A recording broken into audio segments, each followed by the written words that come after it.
Alright, so here's my Honda Civic hack.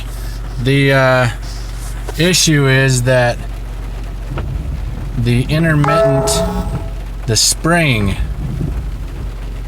this is the intermittent windshield wiper, it broke. So the wand just falls and wants to turn on the windshield wipers. Well, and when you hit a bump or something,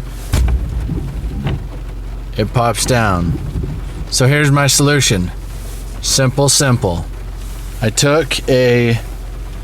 found a spring in the garage, took my handy dandy little hacksaw, and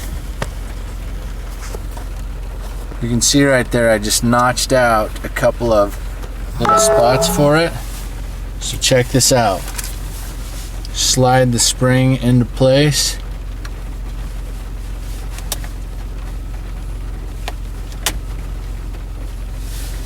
And bada bing. Fixed.